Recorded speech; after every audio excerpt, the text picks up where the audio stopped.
नमस्कार दोस्तों, स्वागत है आपके अपने YouTube चैनल संस्कृत अड्डा पर।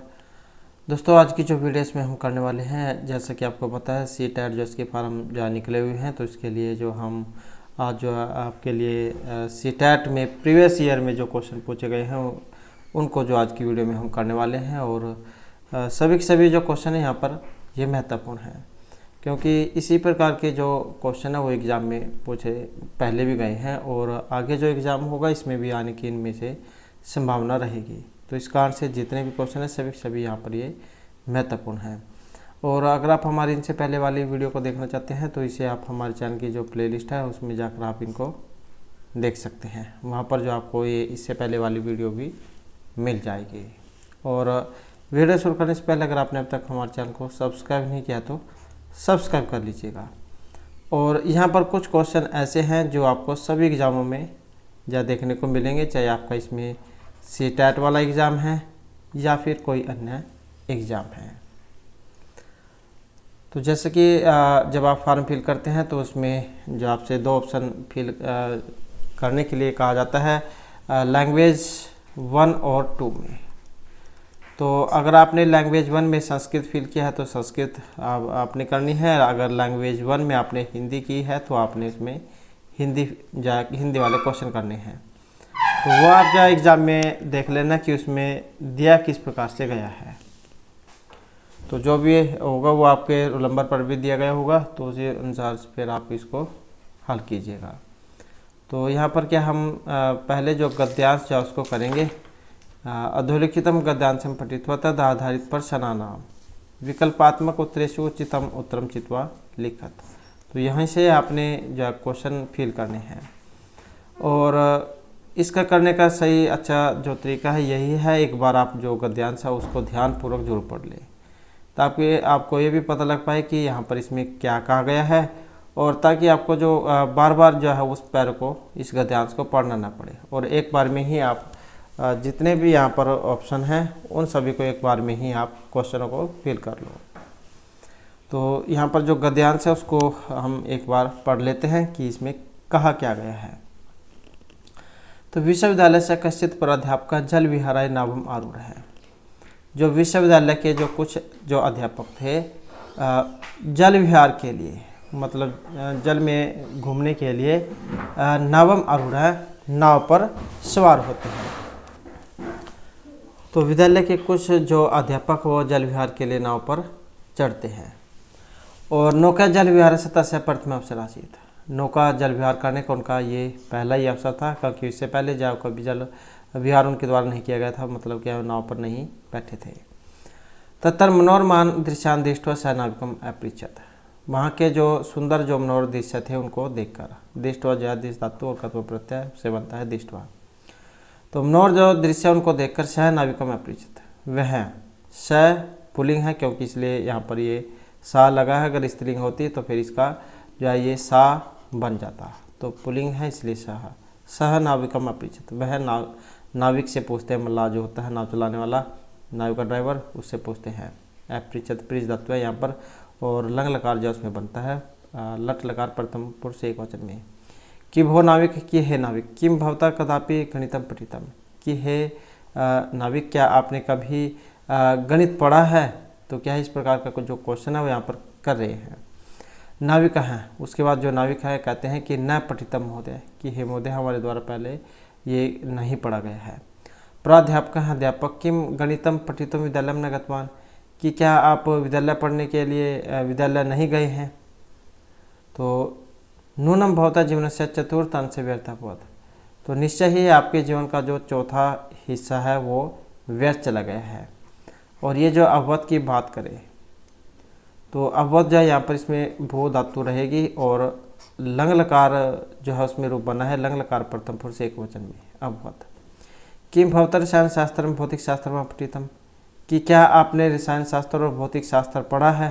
तो यहाँ पर भी फिर दोबारा से क्वेश्चन कर रहे हैं। उसके बाद जो नाविक है उदत, नाविक ने कहा या बोला, यहाँ पर भी ये लंग लकार जो उसी में बात हो रही है क्योंकि कहा अवदत। इस दिशा में भाग्यम कोता है, किस प्रकार का मेरा भाग्य कहाँ। यदि हम भौतिक शास्त्र में शास्त्र में पठे, कि मैं क्या भौतिक शास्त्र और रसायन शास्त्र को पढ़ूँ, या मेरे द्वारा नहीं पढ़ा गया है। उसके बाद जो प्राध्यापक हैं, नूनम भवतः जीवनस्य अर्धांश व्यर्थभवत्। प्राध्यापक के उसके बाद जो प्राध्यापक है, नूनम भवतः जीवनस्य, निश्चय ही आपके जीवन का जो अर्धांश आधा हिस्सा वो व्यर्थ चला गया है। यहाँ पर अभवत जो है इसमें भी वही वैसे ही लंग लकार में रूप ये बन रहे हैं कि निश्चय ही आपके जीवन का आधा हिस्सा व्यर्थ चला गया है। वद तव्य आंग्ल भाषा तो पठिता हुए कि बोलो बोलो तुम्हारे द्वारा जो अंग्रेजी भाषा वो तो पढ़ी ही गई होगी। नाविक हैं ग्लानि में अनुभवन, नाविक जो थे नाव को चलाने वाले वे क्या ग्लानि का अनुभव करते हैं, मतलब जो क्षीण कह देते हैं जिसको। मास्य की है मास्य न माता पिता विद्यालय में प्रेषित है कि मेरे जो माता पिता जो हैं उनके द्वारा मुझे विद्यालय नहीं भेजा गया है।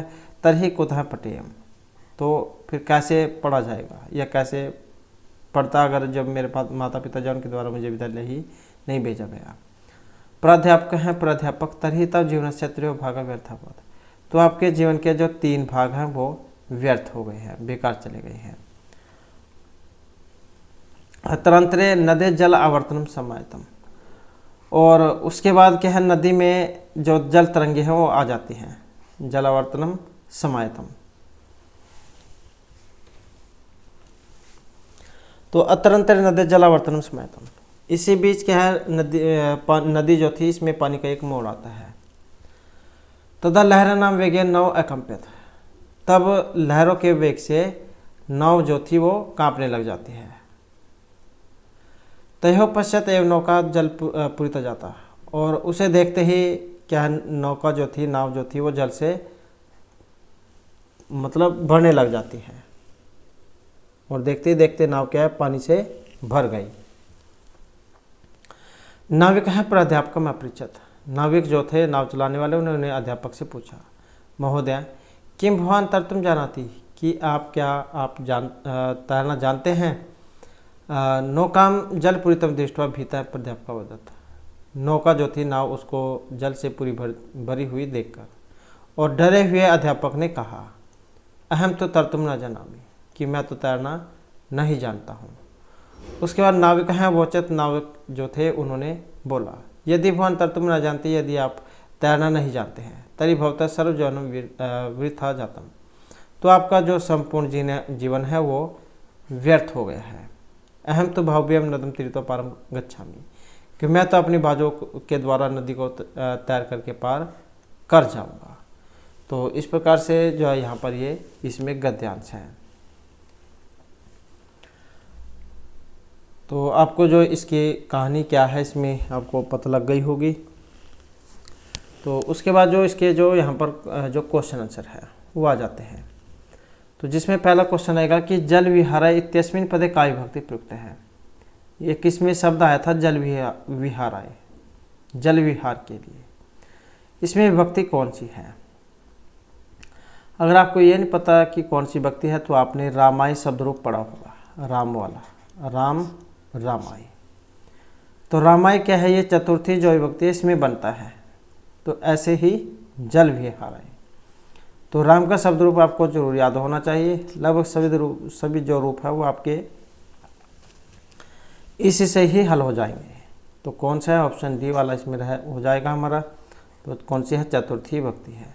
तो जल विहार इत्यस्मिन् पदे चतुर्थी विभक्ति, अर्थात जल विहार इस पद में चतुर्थी विभक्ति है। जल विहार यह है अकरांत पुल्लिंग शब्द है, जैसे राम का है अकरांत, ऐसे ही ये वाला शब्द है जिसके जो रूप है वो रामवत चलेंगे। रामवत मतलब राम के समान। उसके बाद जो आ जाता है नेक्स्ट क्वेश्चन, इस दिशा में भाग्यम कुतः है, इस प्रकार का मेरा भाग्य कहाँ। इति वाक्यम का होता थे, इस प्रकार के जो वचन थे ये किन के द्वारा कहे गए थे, ये किसने कहे थे। प्राध्यापक, नाविका है, लहरी या नौका। तो ये जो वचन है यहाँ पर इनमें किन के हैं, और ये इस प्रकार के ऐसे मेरा भाग्य कहाँ का, जहाँ पर जो अध्यापक जो थे वे उनसे क्वेश्चन कर रहे थे नाव चलाने वाले से, नाविक से। तो नाविक ही फिर कहते हैं कि ऐसे मेरा भाग्य कहाँ कि मैं स्कूल गया हूँ। तो ऑप्शन कौन सा हो जाएगा, बी वाला। तो नाविक जहान के द्वारा ऐसा कहा गया था कि ऐसे मेरा भाग्य कहाँ। उसके बाद है पठितम इति पदे का प्रत्यय प्रयुक्त है। यहाँ पर एक शब्द आया है पठितम। इस पद में किस प्रत्यय का प्रयोग हुआ है? तम है, कथ है, कत्वतु या फिर कत्व प्रत्यय का। तो पठ तो यहाँ पर शब्द रूप हो गया, पठ पढ़ने अर्थ में। और प्रत्यय कौन सा है? तो पठ धातु और कथ प्रत्यय। पठित है रूप इसका बनता है ये वाला, पठित है, पठित है, पठिता, पठितम। तो पठितम इस पद में क्या है? कत प्रत्यय का प्रयोग हुआ है। और अगर कत्वा लगा दे तो इसमें फिर पठित हुआ ये बन जाएगा। उसके बाद है कदापि इति पदस्य संधि विच्छेद है भवति। इसका जब हम यहाँ पर संधि विच्छेद बनाएंगे तो कौन से वाला बनेगा? कह प्लस दापी, कद प्लस आपी, कदा प्लस अपी या कदा प्लस में पी। और जब हम इसका संधि विच्छेद करेंगे तो कौन सा बनेगा? ऑप्शन बी वाला बनेगा, कदा प्लस में अपी। यहाँ अ और साथ में अ, इसमें जो यहाँ पर संधि इसमें हुई है, क्या दीर्घ संधि जो है उसका उदाहरण है ये।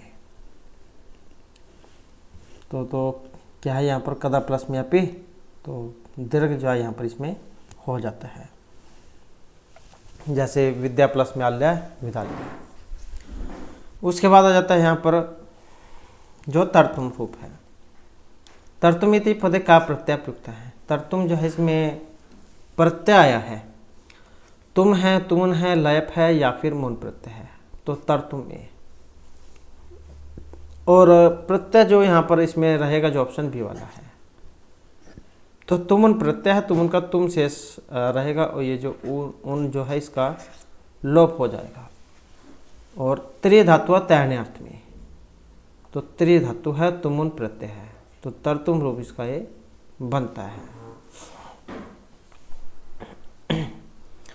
उसके बाद है नदे किम समायतम। नदी जो थी उसमें क्या आ जाता है? जल वृक्षम, जलावर्तनम या पुष्पाणी। जैसे भुवंडर कह देते हैं या तेज हवा के झोंके जो होते हैं, इस प्रकार से। तो नदी जो इसमें क्या आ जाता है? इसमें है ऑप्शन सी वाला, जल आवर्तनम, मतलब नदी में जल की जो तरंगे हैं वो आ जाती है। या कह देते हैं कि कई बार जो हवा जो चलती है तेज, उसे ऊंची ऊंची जो लहरें हैं वो उठने लग जाती हैं। तो इसी प्रकार का जो यहाँ पर जो इसमें ये हुआ था। उसके बाद आ जाता है नौका केन पूरिता जाता। नौका जो थी नाव वो किससे पूर्ण हो जाती है या किससे बढ़नी शुरू हो जाती है? पत्रेण, फलेन, पुष्पेन या फिर जलेन। तो नौका किससे भरने लग जाती है? तो जब वो उसमें क्वेश्चन पूछता है कि क्या आप तैरना जानते हैं, तो इस प्रकार का जो नाविक जो क्वेश्चन पूछते हैं तो क्या भर जाता है उसमें? जल। तो क्या होगा? ऑप्शन डी, क्योंकि क्या नाव कहाँ पानी में ही चल रही थी और उसमें छेद हो जाता है, पानी भर जाता है। उसके बाद है जल विहाराय नावम का रूढ़ है। जल विहार करने के लिए नाव में कौन सवार हुए थे, कौन चढ़े थे? प्राध्यापक है, प्राचार्य है, प्राध्यापिका या मुख्याध्यापक है। तो कौन चढ़े थे? जो प्राध्यापक थे वही चढ़े थे। तो जल विहाराय नावम प्राध्यापक हैं आरूढ़ हैं, अर्थात जल में विहार करने के लिए प्राध्यापक नाव में बैठे थे। तो इस प्रकार का जो है यहाँ पर हमारा पहला जो गद्यांश चाहिए और उसके क्वेश्चन आंसर थे। और अब जो यहाँ पर जो दूसरा जो गद्यांश है इसके भी ऐसे हम जो क्वेश्चन आंसर है उसको देख लेते हैं। तो सबसे पहले इसकी जो हिंदी है वो हम देख लेते हैं। तो यहाँ पर है कि पूरा वाल्मीकि नाम एक ऋषि हासित। प्राचीन समय में वाल्मीकि नाम के एक ऋषि थे। एकदा सह सनातुम तमसा तीरम अगच्छत। एक बार वह नहाने के लिए तमसा नदी के किनारे पर जाते हैं। मार्गे से व्याधन विद्धम एक क्रोच पक्षी में पश्चात। और रास्ते में वह व्याध मतलब जो शिकारियों के द्वारा बिंदे गए एक क्रोच पक्षी को देखते हैं। सहचर से व्योगेन व्याकुलता है क्रोच ऊंचे रोदनम ऐसिनोत। सहचर क्योंकि वहाँ पर क्या है वो जोड़ा था क्रोच पक्षी का, तो अपने सहचर के वियोग में व्याकुलता के कारण क्रोच ऊंचे रोदनम ऐसिनोत, जोर जोर से क्या है, जोर से रो रहा था, या उसके जो क्रंदन है वो हो रहा था। तो सहचर संयोगेन, सहचर जो थे उसके जो क्रोच पक्षी जो थे उस जोड़े में से, क्योंकि एक को शिकारी के द्वारा मार दिया गया था, तो उसी वियोग के कारण, व्याकुलता के कारण जो क्रोच पक्षी था वो जोर से, ऊंचे रोदनम एसिनोत, जोर से जा रो रहा था। और एसिनोत इस प्रकार का जो आवाज़ है वो सुनाई देती है किनको, महर्षि वाल्मीकि को। क्रोचे विलापम श्रुत्वा ऋषि द्रविताभूवत, क्रोच जो पक्षी था उसके विलाप को सुनकर, ये श्रुत्वा जो शुरू धातु और कत्वा प्रत्यय। ऋषि द्रविता अभवत, ऋषि क्या है, द्रवित हो जाते हैं, मतलब पिघल जाते हैं। और क्रोंची क्रंदात जाते हैं, उस क्रोच जो पक्षी थे उसके क्रंदन से उत्पन्न हुए। ऋषि शोक हैं, ऋषि का शोक श्लोक रूपेण, श्लोक के रूप में, तस्य मुखातेव निर्गछत, उनके मुख से निकलता है, कि उस क्रोच जो पक्षी था उनके क्रंदन से उत्पन्न हुए शोक से ऋषि के मुख से श्लोक एक निकल पड़ता है, या जो क्रोच पक्षी थे उनके क्रंदन से उत्पन्न हुए शोक के कारण ऋषि के मुख से एक श्लोक निकलता है। और जो श्लोक है वो कौन सा था, आपने पहले भी पढ़ा होगा, मां निषाद प्रतिष्ठाम तोम गमय शाश्वती समा यत क्रोच मिथुनाद एकमावधि काम मोहितम, कि हे ज्वारी या सॉरी हे निषाद, हे शिकारी, तुम प्रतिष्ठा को प्राप्त नहीं करोगे, क्योंकि तुमने क्रोच जो जोड़ा था इनमें से एक को मार दिया है, काम मोहित जो थे उनमें से एक को मार दिया है। तो इस प्रकार का जो श्लोक है, ये जो महर्षि वाल्मीकि जो है उनके मुख से निकलता है क्रोच पक्षी की व्यथा को देखकर। और ये बात महर्षि वाल्मीकि किसको कहते हैं, उस शिकारी के प्रति। अयमेव श्लोक है लोक साहित्य से आदि काव्य रचना, और इसी श्लोक को लेकर ही लौकिक साहित्य के जो आदि काव्य है रामायण, उसकी रचना हुई है। इसी श्लोक के कारण लोक साहित्य के आदि काव्य की रचना हुई है। महर्षि वाल्मीकि को आपको पता ही होगा, आदि कवि इनको कहा जाता है। ततः प्रभृति ऋषि एवं कवि पदम प्राप्तवान, और तभी से लेकर यह जो ऋषि है कवि पद को प्राप्त होते हैं। ऋषि कवितम विज्ञाय, उस ऋषि के कवित्व को जानकर, ब्रह्मा आकाशवाणी आदिशत, ऋषि के कवित्व को जानकर ब्रह्मा आकाशवाणी से आदेश देते हैं कि ऋषि हे ऋषि कुरु रामायणम काव्यम, कि तुम रामायण की रचना करो, या रामायण जा काव्य रचो, लिखो, करो। तत्त रामचरितम वर्ण्य, वहाँ पर राम का चित्र का वर्णन करो, ये जिससे रामस्य पूर्णम चरित्रम, राम के पुण्य चरित्र को जानकर जनः सन्मार्ग से अनुसरण करियो हो, लोग अच्छा जो मार्ग है उसका अनुसरण करेंगे। कि तुम क्या है, रामायण की जो रामायण जो काव्य उसकी रचना करो और उसमें राम का जो चरित्र है उसको दिखाओ, उसका वर्णन करो, जिससे राम के पुण्य चरित्र को देखकर लोग अच्छे मार्ग का अनुसरण करेंगे। और अस्मिन काव्य, और ये जो काव्य है रामायण, इसमें पितुः आज्ञा पालन, पिता का आज्ञा पालन, क्योंकि जैसे कि आपको पता है इसमें जो श्री राम है उनके पिताजी जो थे दशरथ, वन में जाने की आज्ञा उनको देते हैं और आप उनका पालन करते हैं। तो पितुः आज्ञा पालम, भाई का स्नेह, परोपकार, दया, दीन रक्षा इत्यादि मानवता है पोषकानि जीवन मूल्यानि वर्णितानि सन्ति। तो इस प्रकार से मानवता के लिए पोषक जीवन मूल्य इसमें वर्णित है। तो ये सभी के सभी क्या आपको रामायण में देखने को मिलेंगे, जिसमें पिता के आज्ञा पालन हो गया, भ्रातृ स्नेह हो गया, मतलब भाई का प्रेम, परोपकार, दया, दीन रक्षा, इस प्रकार के मानवता के लिए पोषक जीवन मूल्य इसमें वर्णित है। तो इस प्रकार का जो हमारा यहाँ पर ये गद्यांश है, आसान गद्यांश है, आपको एक बार में ही समझ आ गया होगा।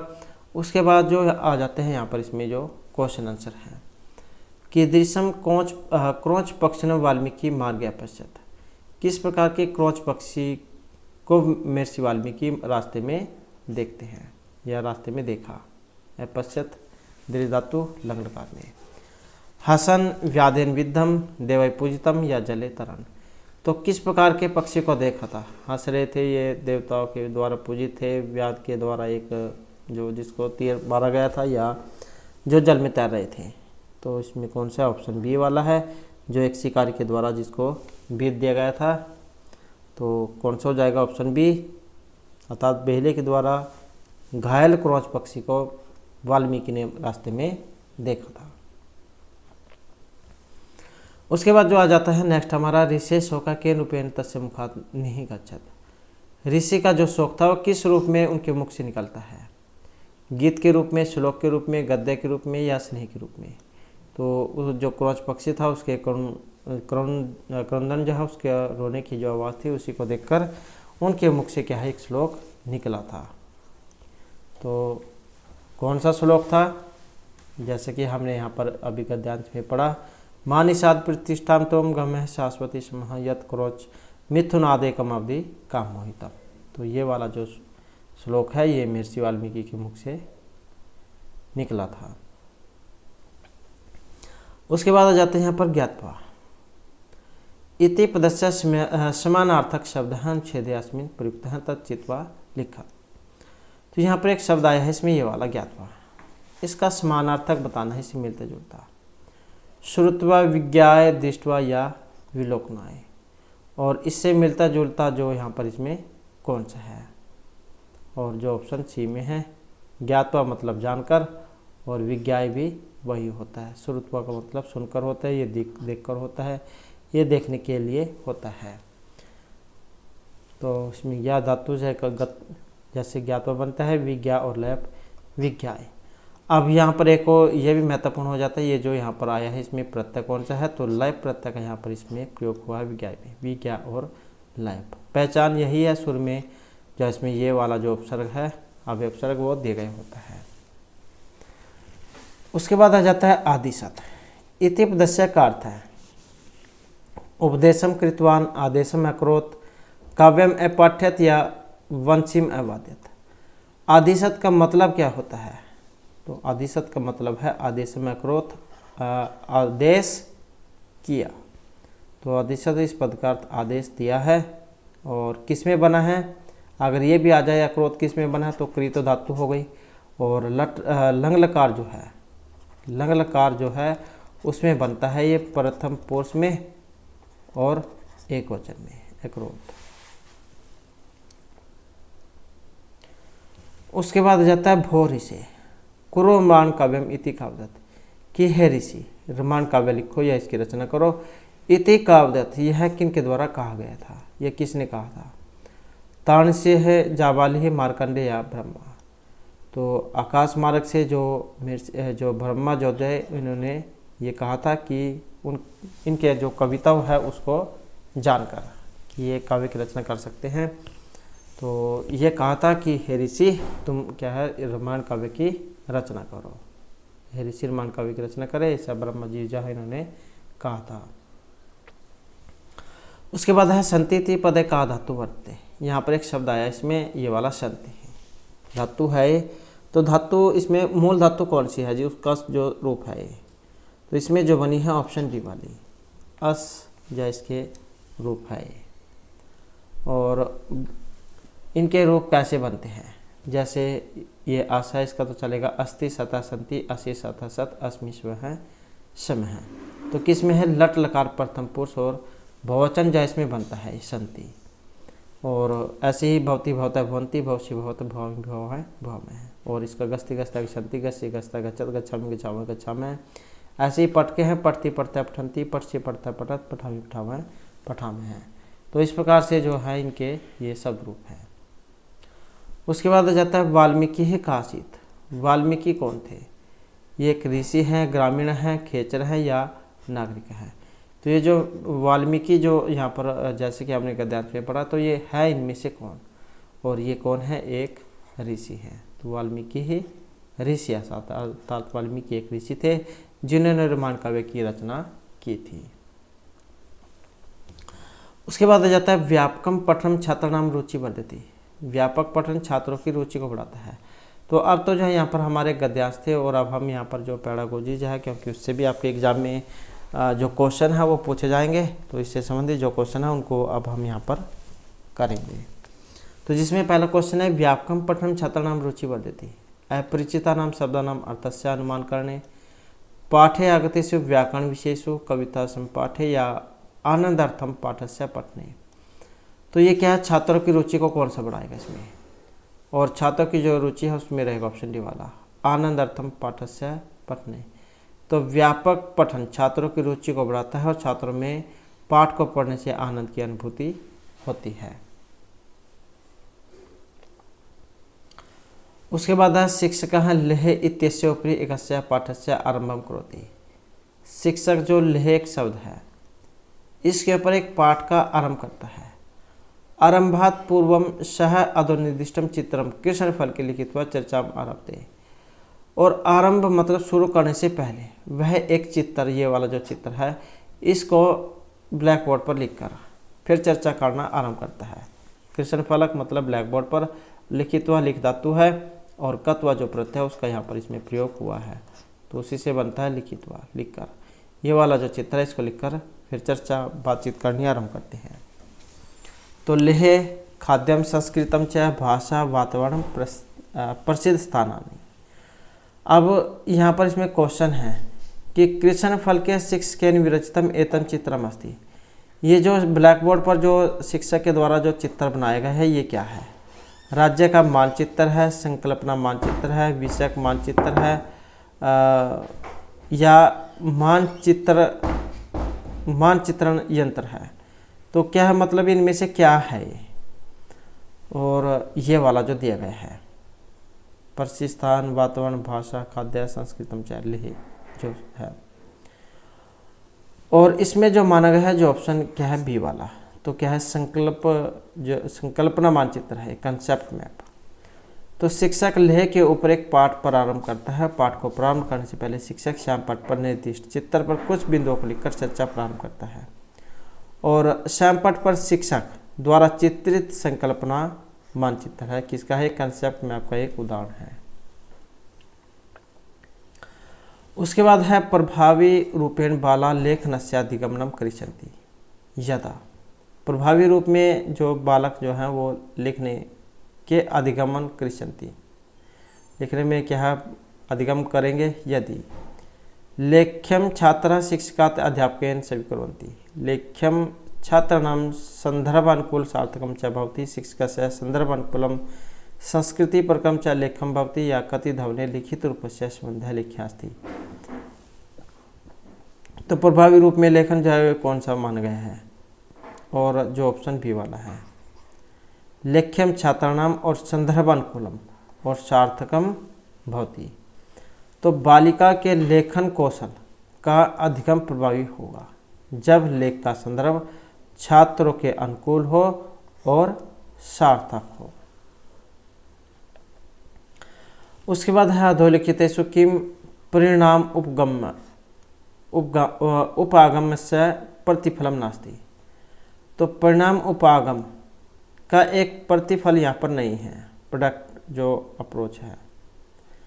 एतत् अत्यंतम शिक्षा केंद्रितम अस्ति, एतत् व्यवहाराद उपागम आधारितम अस्ति, एतत् लक्ष्यम अंतिम प्रस्तुतोपरि अस्ति, या एतस्य लक्ष्यम विचाराणाम उत्पत्तौ अस्ति। तो यहाँ पर इसका एक प्रतिफल जो है नहीं है। अब जो प्रतिफल यहाँ पर नहीं है वो कौन से वाला है, और इसमें देखें तो जो ऑप्शन डी वाला है एतस्य लक्ष्यम विचाराणाम उत्पत्तौ अस्ति, कि इसका जो लक्ष्य है विचारों की उत्पत्ति से है, तो यही यहाँ पर इसमें नहीं है। इसके अलावा यह अत्यंत शिक्षा केंद्रित है, व्यवहार को जो उपागम आधारित है, और इसका लक्ष्य अंतिम प्रस्तुति के ऊपर है। तो इस प्रकार से जो है यहाँ पर इसके माने गए हैं। तो दिए गए विकल्पों में परिणाम के उपागम का प्रतिफल इसके लक्ष्य में विचार की उत्पत्ति नहीं है। इसके अतिरिक्त परिणाम के उपागमों के प्रतिफल में उपागम शिक्षा केंद्रित है, यह व्यवहार पर आधारित उपागम है, और ये लक्ष्य के अंतिम प्रस्तुति के ऊपर निर्भर है। तो ये सभी इसमें सम्मिलित है। उसके बाद है प्रक्रिया उपागम अनुसार। निम्नलिखितेषु कस्य उपयोगः लेखन कार्यस्य आरंभकाले शिक्षकेन न क्रियते। तो प्रक्रिया उपागम जो है उसके अनुसार किसका उपयोग लेखन कार्य के आरंभ काल में शिक्षक के द्वारा नहीं किया जाना चाहिए। विचार मंथनम, टिप्पणी लेखनम, प्रारूप लेखनम या संशोधनम। तो नहीं होना चाहिए जो कौन सा, जो ऑप्शन बी वाला है, टिप्पणी लेखना, डिटेक्टिंग नोट्स। तो क्या प्रक्रिया उपागम के अनुसार टिप्पणी लेखन का उपयोग शिक्षक के द्वारा लेखन कार्य के प्रारंभ में नहीं किया जाता है।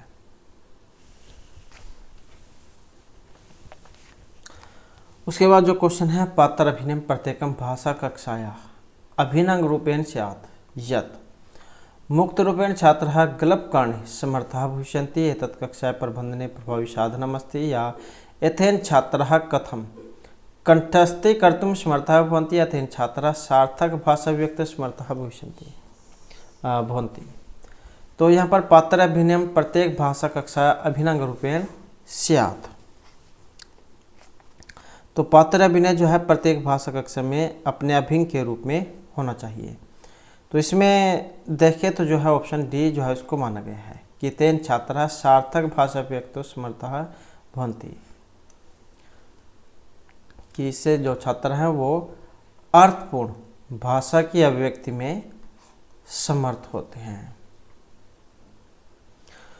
उसके बाद है प्रदत्त विषम अधिकृत्य यदा छात्राय एक काम लघु कविताम रचितुम निर्दिष्टि तदा स। तो प्रदत्त विषय को लेकर यदि छात्रों को एक लघु कविता लिखने के लिए निर्देश दिया जाए तो ये किस में आएगा? सृजनात्मक चिंतन में, सहानुभूति चिंतन में, सहानुभूतिक चिंतन में या सांस्कृतिक चिंतन में। और इसको जो माना गया है ये ऑप्शन ए वाला है। तो क्रिएटिविटी जो है उसके अंतर्गत आता है। अगर किसी को हम कुछ बनाने के लिए, कोई कविता लिखने के लिए दें तो सृजनात्मक चिंतन जो है उसका ये उदाहरण है। तो प्रदत्त विषय को लेकर जब छात्र को एक छोटी सी कविता रचना करने के लिए कहा जाता है तब शिक्षक के द्वारा छात्रों के सृजनात्मक चिंतन का आकलन किया जाता है। उसके बाद जो नेक्स्ट क्वेश्चन है हमारा यहाँ पर,